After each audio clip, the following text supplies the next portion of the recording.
There was a great friendship between a deer, a tortoise, and a woodpecker. They were always seen together. They spent most of their time chatting or playing by a lakeside. One day, a hunter came to the forest and laid a trap behind the bush near the lake. The deer happened to be returning from the lake. He stepped on the trap and was caught in the trap. He cried out with pain. He called his friends and cried, "I have been trapped. Please come and help me." The woodpecker was at the time sitting on a tree. He heard the deer's cries. He flew to him. The tortoise also came running at full speed. They were horrified to see their friend in the trap. They thought of a plan. The woodpecker flew and called Mouse that lived in a nearby hole. The mouse and the tortoise started cutting the trap. In the meantime, the woodpecker flew to the hunter's camp. The hunter was just coming out of the tent.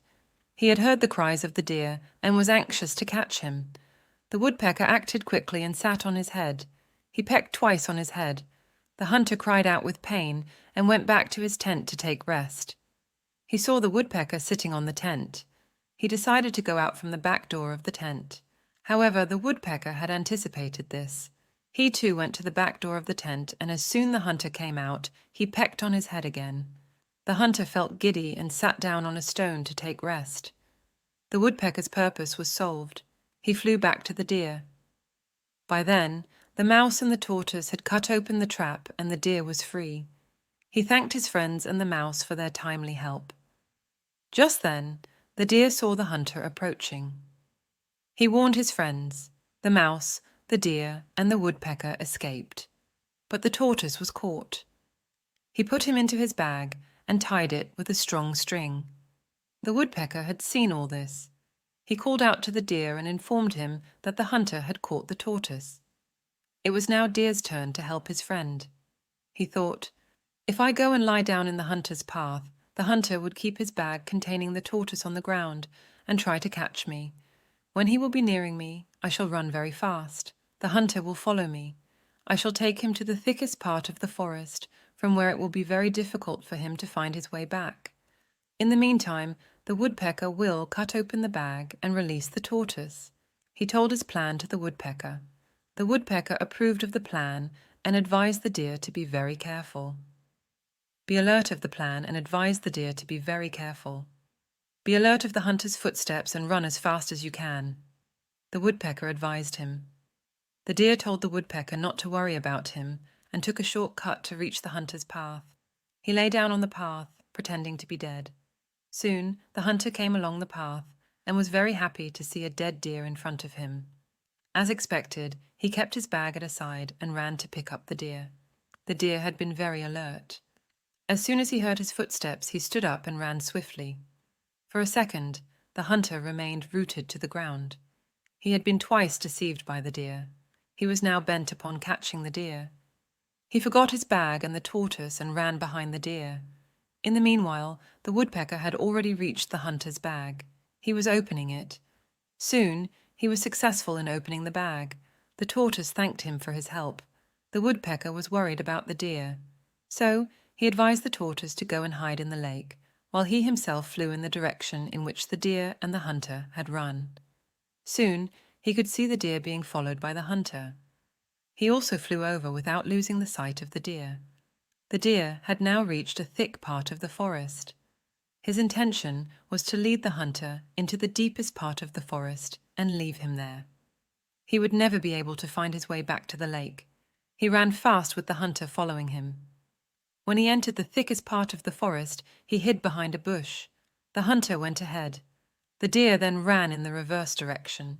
The woodpecker flew down to him and congratulated him on his success. The two friends then returned to the lake. The tortoise had been waiting for them. He had prepared meal for them. The three friends sat down to eat their meal. It had been a tiring but adventurous day for them. They had thoroughly enjoyed their adventure. Sam the shark lived in the ocean and loved to swim and play with all the other sea creatures. But one day, Sam got a big idea. He wanted to try something new, something no other shark had ever done before. So, he decided to become a vegetarian. All of his shark friends laughed at him and told him that sharks only ate meat, but Sam was determined to prove them wrong. So he started swimming around the ocean, trying all sorts of plants and vegetables. To his surprise, he found that he actually loved eating seaweed and kelp. One day, while he was munching on a big bunch of kelp, a school of small fish swam by. They were scared and started to swim away as fast as they could. But Sam just waved and said, "Don't be afraid, I won't hurt you. I'm a vegetarian now." The fish were very surprised and slowly swam back to him. They were so curious about this new shark who ate plants instead of fish. From that day on, Sam became friends with all the sea creatures, big and small. He even started a veggie club where all the sea creatures could come together and try different types of seaweed and kelp. And all the other sharks soon realized that they could be happy and healthy eating plants too. Today is a very important day for the birds. It is the day for selecting the king of birds. A king of the birds competition is being held. Zaru, the pig, is the host for the king of the birds competition. The audience are full of excitement. Zaru, the pig, introduces all the candidates in the competition. The first candidate is the swan. She pledges to become an honest and truthful queen. The second contestant is an eagle. He pledges to strengthen the kingdom. The last one was the peacock. She pledges to make the most beautiful kingdom.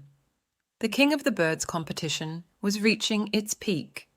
Most birds joined in for fun, except the crow. He was unhappy. He also wanted to become the king. But the crow could not think of anything that he was proud of. Crow saw different types of feathers.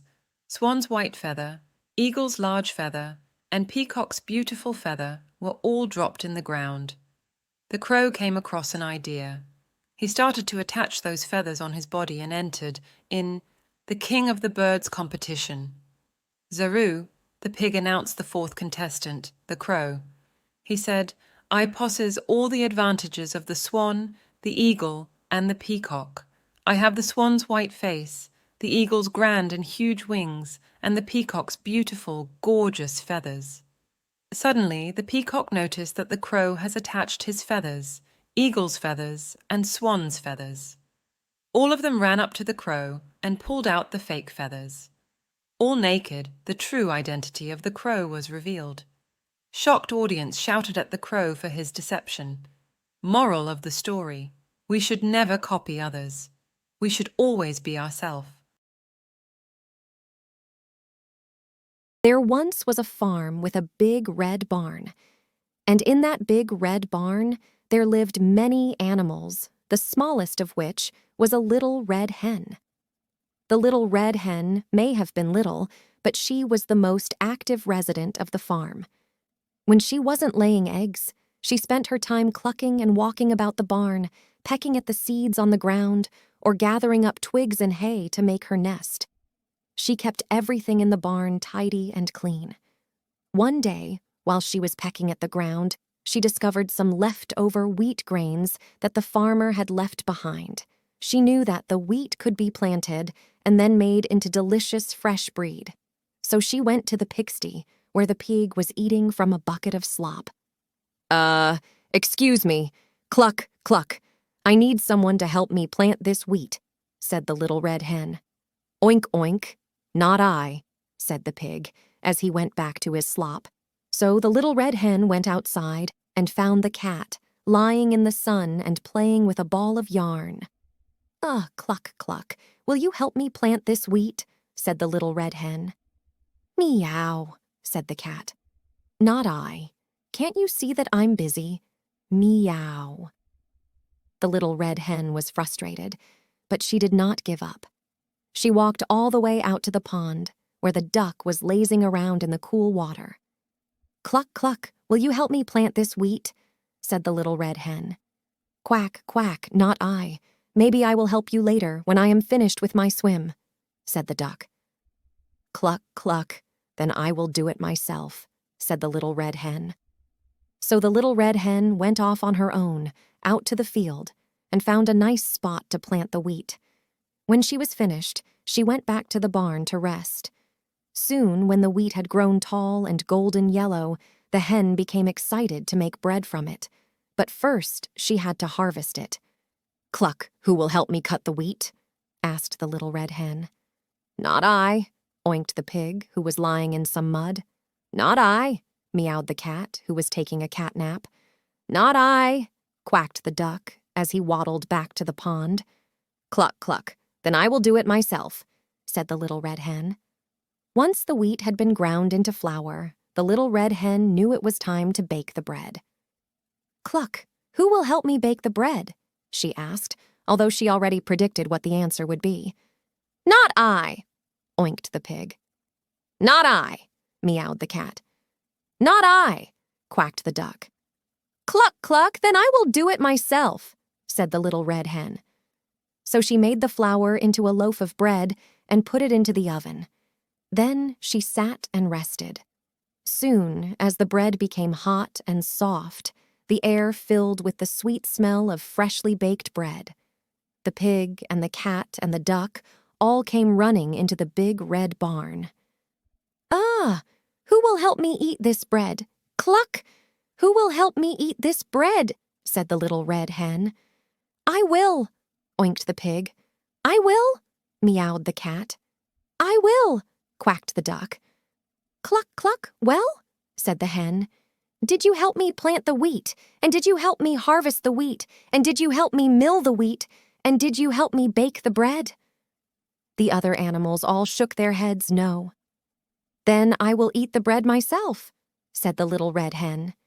And she did. On a time, there lived a cunning fox in a big forest. The fox was very proud of his intelligence. One day, he was very hungry and wandering in search of food. He was so hungry that it could not even walk. Suddenly, he saw a rooster up on the roof of the house. After seeing the rooster, the fox started drooling and building castles in the air. He thought of eating the rooster. The fox made a plan to bring the rooster onto the ground, and then it would eat him up. The fox pretended to be the rooster's friend. Oh, my friend, Rooster! I am seeing you after a very long time. You seem to have lost some weight and have become very weak. Come down and let me count your pulse and see what is wrong, said the cunning fox. You are my dear fox. I am feeling very exhausted and weak. I can't even come down from the rooftop, replied the clever rooster. The fox realized that the rooster was too clever for him. The rooster started laughing. The fox was embarrassed and ran as fast as he could. Once upon a time, there was a fox that was very hungry. One afternoon, a fox was walking through the forest and spotted a bunch of grapes hanging from over a lofty branch. Just the thing to quench my thirst, he thought. Taking a few steps back, the fox jumped and just missed the hanging grapes.